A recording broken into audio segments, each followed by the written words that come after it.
우리와 함께 하시는 그리스도 예수께서 당신의 탄생을 기억하고 그 말씀을 나누는 우리 모두에게 은혜를 베푸시고 우리의 눈을 열어서 그 사랑을 바라볼 수 있도록 인도해 주시기를 기도합니다.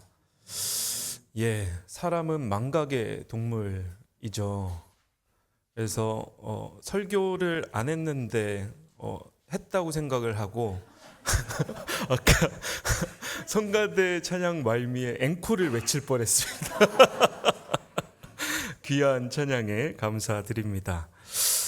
지난주 목요일과 금요일에 전주대학교에서 학회가 있어서 좀 다녀왔습니다. 한국 기독교 교목회 및 한국대학 선교학회라는 학회인데, 기독교 대학에서 이제 교목을 보직으로 받는 교수들이 함께 모이는 학회입니다. 그러다 보니까 보통의 학회들이랑은 조금 분위기가 다릅니다.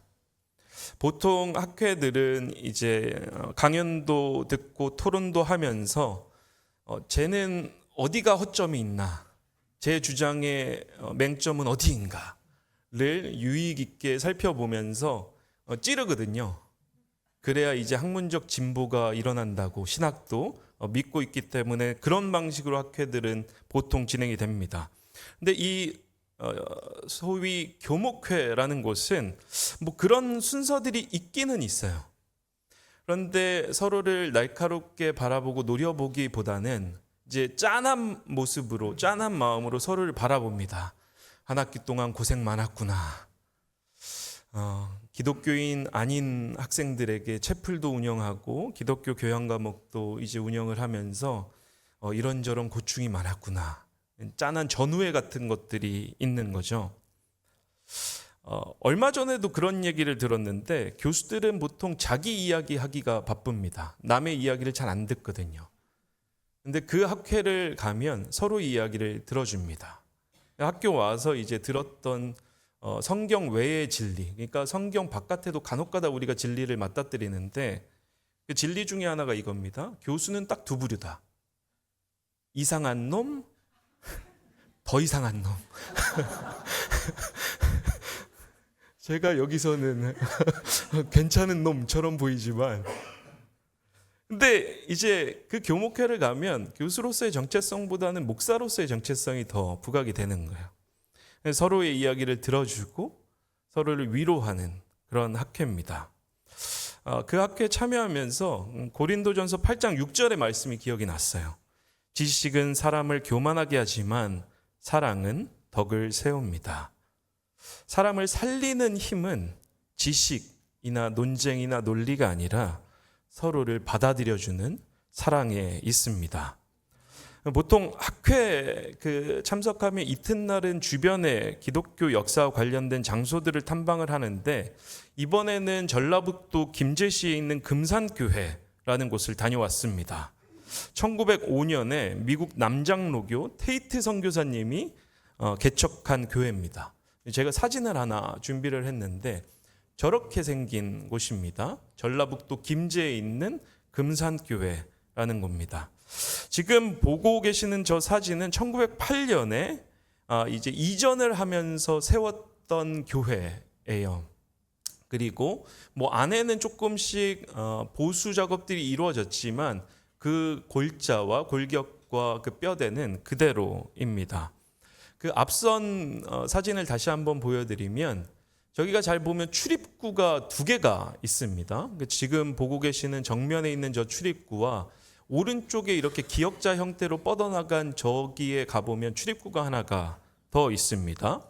그래서 정면에 보이는 저 출입구는 남성들이 출입하는 출입구이고, 오른쪽에 보이는 저 출입문은 이제 여성들이 출입하는 출입구입니다. 그 다음 사진을 좀 보여드리면, 내부를 보면 저렇게 되어 있어요. 그러니까 남자들이 출입할 수 있는 출입구로 들어오면 저렇게 강대상 전면이 보이고, 그 다음 사진을 보여주시면 오른쪽에 이제 여성들이 출입하게 되면 보이는 그 정면 사진이 저렇게 되어 있습니다. 그런데 예배를 드릴 때에는 저기 보이는 커튼을 다 치거든요. 예전에는 그렇게 커튼을 쳐서 서로 남성과 여성이 서로를 바라보지 못하도록 이렇게 어떻게 보면 불리한 상태에서 예배를 드렸습니다. 왜 그랬을까요?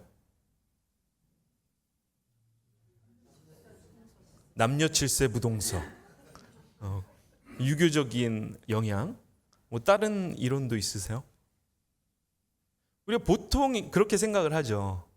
그런데 저 교회가 저렇게 분리해서 조치했던 이유는 여성 신도들을 보호하기 위해서 그랬다는 겁니다. 이게 무슨 말일까?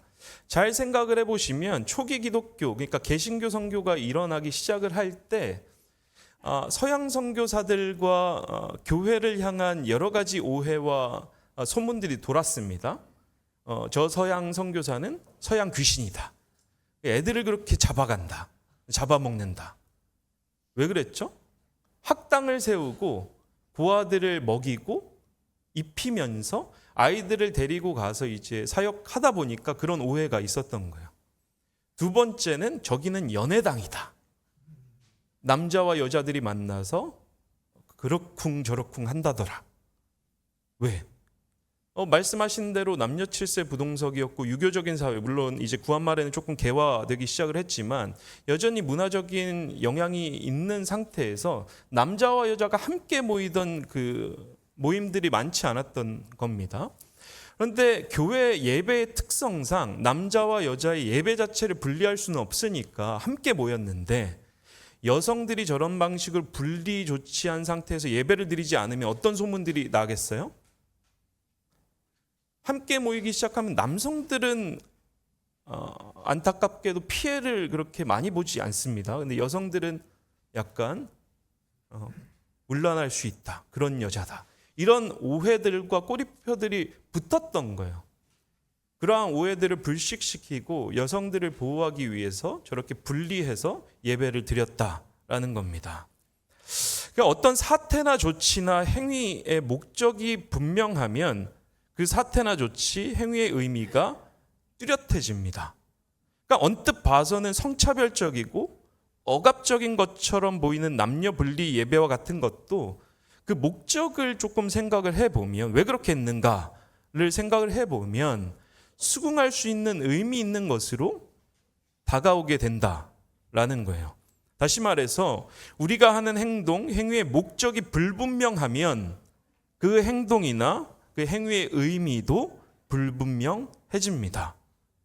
아무리 우리가 어떤 일을 열심히 한다고 하더라도 그 목적이 불분명하면 우리의 일은 무의미해지고 무가치해진다라는 말입니다. 자, 그러면 우리가 이 시간에 스스로에게 한번 물어볼 필요가 있습니다. 우리는 왜 성탄절에 모였는가? 우리는 왜 크리스마스에 예배를 드리는가? 뿐만 아니라 그리스도인이라면 매일의 삶 가운데서 기도하고 성경도 읽고 말씀도 묵상하고 나와서 주일에 나와서는 교회를 섬기기도 하는데 왜 그렇게 하는가? 옆에 분을 한번 쓱 보세요. 왜 그렇게 하세요?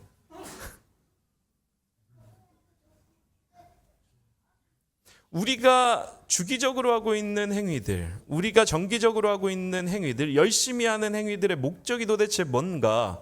우리는 왜 성탄절에 함께 이렇게 나와서 예배를 드리고 있는가? 성탄절의 목적은 무엇인가? 이것을 오늘 좀 생각을 해보려고 합니다.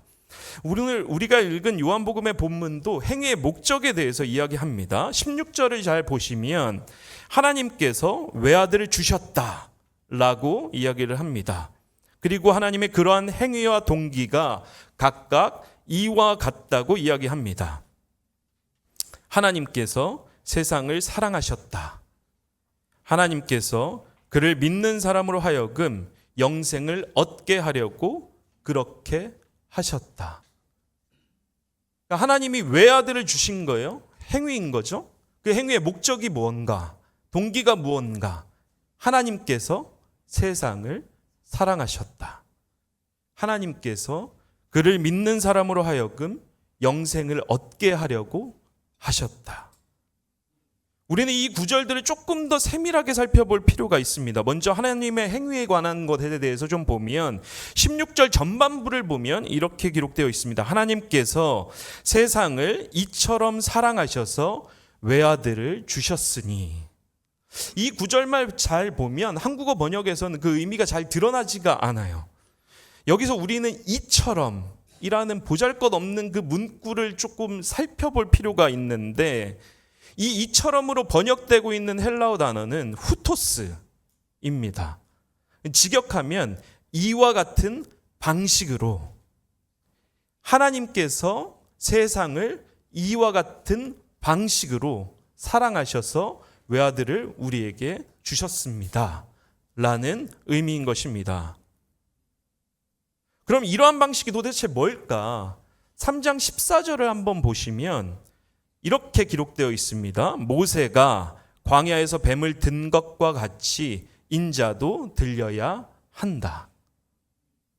14절에서 모세가 광야에서 놋뱀을 든 것과 같이 라고 표현할 때 여기서도 후토스가 사용되고 있는 걸 볼 수가 있습니다. 그러니까 잘 보면 14절의 후토스와 16절의 후토스가 연결되고 있는 거예요. 요한복음의 기자는 이 부분을 의도적으로 그렇게 한 겁니다. 왜 그렇죠? 3장 16절을 설명하기 위해서, 3장 16절을 제대로 이해시키기 위해서 이 두 가지를 연결하고 있는 겁니다. 다시 말해서 3장 16절은 그 맥락에서 어떻게 읽혀야 하는가 하면, 하나님께서 외아들을 주셨습니다. 그 외아들이 십자가에 달려 죽을 정도로 세상을 사랑하셨습니다. 하나님께서 외아들을 주셨습니다. 그 외아들이 십자가에 달려 죽도록 할 만큼 세상을 사랑하셨습니다. 그러면 하나님이 사랑한 이 세상은 도대체 뭘까? 뭘 의미하는가? 세상으로 번역되고 있는 단어는 코스모스의 목적격인 코스몬인데, 보통 그 당시 헬라 철학 사상 안에서, 로마권 안에서 이 코스모스는 질서정연한 세상, 그 모든 우주의 만물을 뜻하는 단어였습니다. 그런데 요한복음의 기자는 단순히 그 맥락의 코스모스라는 개념만을 차용하는 것이 아니라 거기에 신학적인 의미, 신앙적인 의미를 부여합니다. 그러면서 요한복음에서는 이 코스모스, 세상이라는 것이 어떻게 이해되는가 하면 요한복음 1장 10절, 7장 7절입니다. 우리가 한번 찾아볼까요? 요한복음 1장 10절입니다. 요한복음 1장 10절을 함께 찾아보겠습니다. 1장 10절 찾으셨으면 한 목소리 한번 읽어볼까요? 시작. 그는 세상에 계셨다. 세상이 그로 말미암아 생겨났는데도 세상은 그를 알아보지 못하였다. 7장 7절도 한번 찾아보겠습니다. 7장 7절입니다. 요한복음 7장 7절.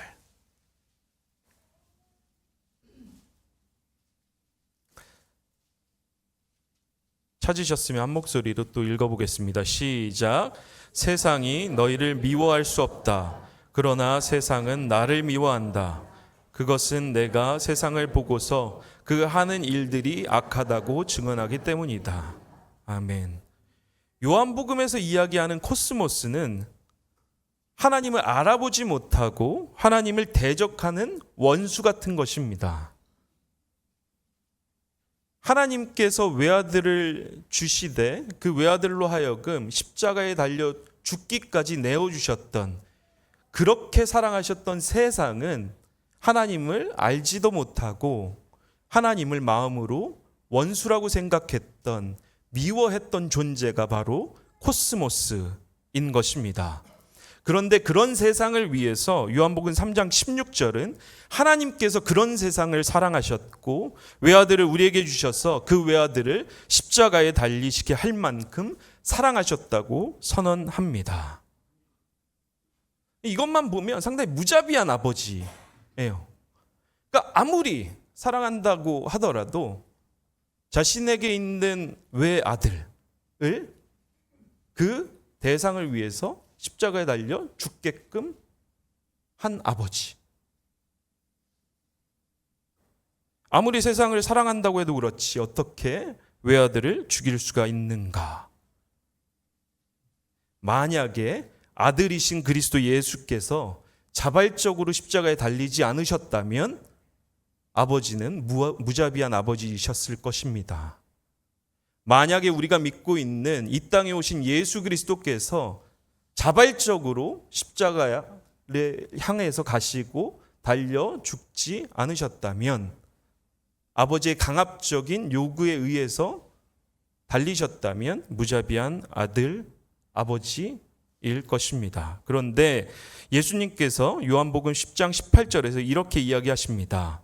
아무도 내게서 내 목숨을 빼앗아 가지 못한다. 나는 스스로 원해서 내 목숨을 버린다. 나는 목숨을 버릴 권세도 있고 다시 얻을 권세도 있다. 삼위일체이신 우리 하나님께서 세상을 사랑하셨습니다. 성부께서는 외아들을 우리에게 주시고 그 아들로 하여금 십자가에 달리게 하실 만큼 성자께서는 세상을 사랑하셔서 그 뜻에 순종하실 만큼 성령께서는 세상을 사랑하셔서 이 십자가 사건을 우리에게 증언하실 만큼 하나님은 우리를 사랑하셨습니다. 하나님이 사랑한 이 세상은 어떠했습니까? 하나님을 알아보지 못하고 하나님을 미워한 그곳, 그러한 존재가 바로 세상이었습니다. 그러한 존재를 위해, 그러한 우리를 위해 하나님은 이 땅에 오셨고 결국에는 십자가에 달리신 것입니다. 그 하나님을 위하고 그 사랑을 실천하고자 하는 우리는 하나님을 예배합니다. 이것이 우리에게 주시는 성탄의 의미인 줄 믿으시기 바랍니다.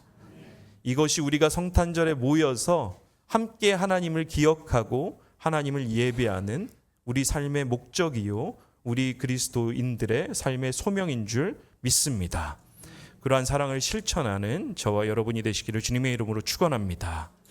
잠시 말씀을 기억하며 기도하겠습니다.